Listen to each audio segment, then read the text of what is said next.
Hey YouTube, this is Gerald Katarn. I'm sending a transmission from this shed. We're hunting down some bounty hunters. Anyway, so what's going on? Do we want Star Wars Episode 9 to fail? The answer is yes and no. And let me explore this twofold answer. We want Star Wars Episode 9 to fail for the only reason that they're pushing identity politics and their new business model down our throats. We don't want to see, we don't care about seeing a female lead like Rey. We don't mind seeing, Brie Larson as Captain Marvel. We don't have anything against women. We don't have anything against diversity. You can have, Rogue One's cast worked because you had a what was it? It was a British female lead. You had a Latino actor. You had two Asian actors, and you had Bodhi Rook's character, who is basically of British and Pakistani descent. I'm not sure, but he has Middle Eastern. So you had a diverse cast there, and it worked.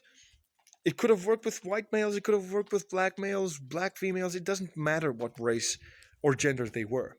But when you're trying to force it down and make it as if it's the only way for something to succeed, it's not. So the only way we can hurt Disney right now is if we hurt their box office. And that's what we're going to be doing. We're going to hurt their box office because we want to send out a message. And the only way that Disney understands and every other company understands that, hey, we want to get a message across, it is with our money. And if we do not give them our money, that means that we are coming through to them.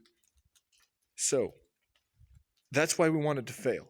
And that's why Captain Marvel is reportedly going to fail. In less than a week, 96% of expectations of people expecting to see this movie on Rotten Tomatoes have dropped down to 39%. What does that tell you? It means that fans are having enough of all of these shenanigans.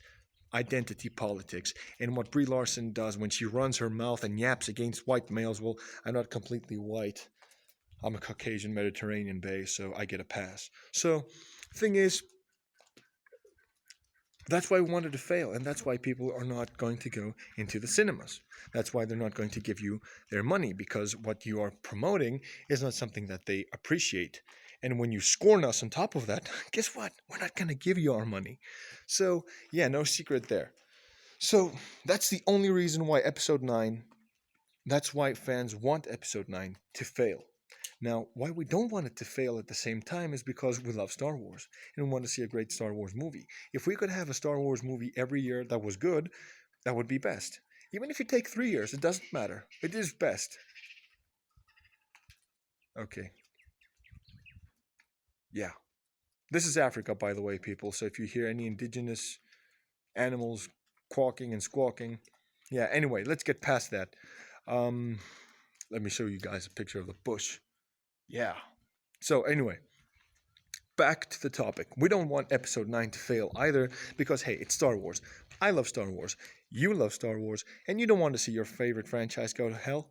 You don't want it to see it become like a very.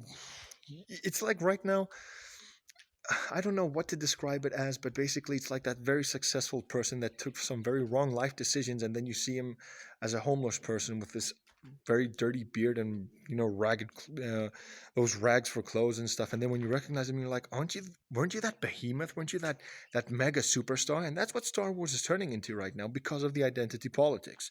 So, yeah. So we don't want it to succeed, but we don't want it to fail either. I know it sounds like we have a bipolar disorder, but that's what happens when Disney tries, steering in and out of the skid when they're not consistent. Rogue One worked.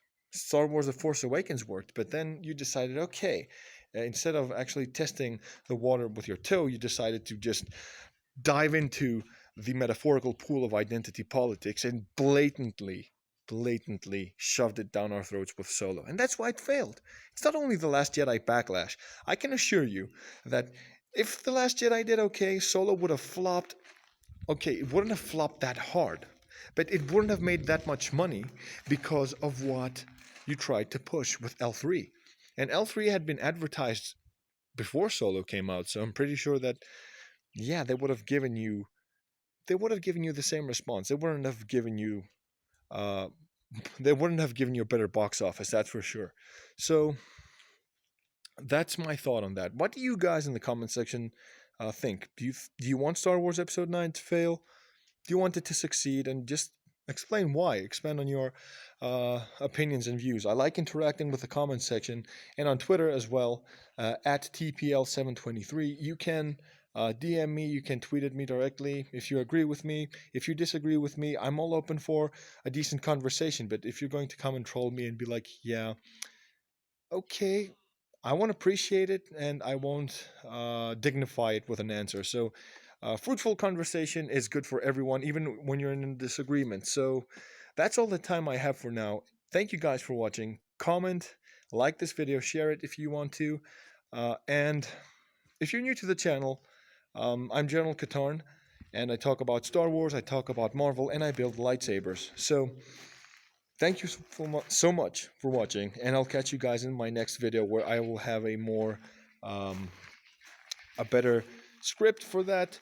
I will be able to give you a more, just like my Last Jedi series that I've been making so far. You haven't seen it? Go ahead, check it out. I'll link everything in the description below so you can see what content I produce. If you like it, you can subscribe and expect more content from me. So that's all the time I have for now, and I'll catch you guys next time. General Katarn out.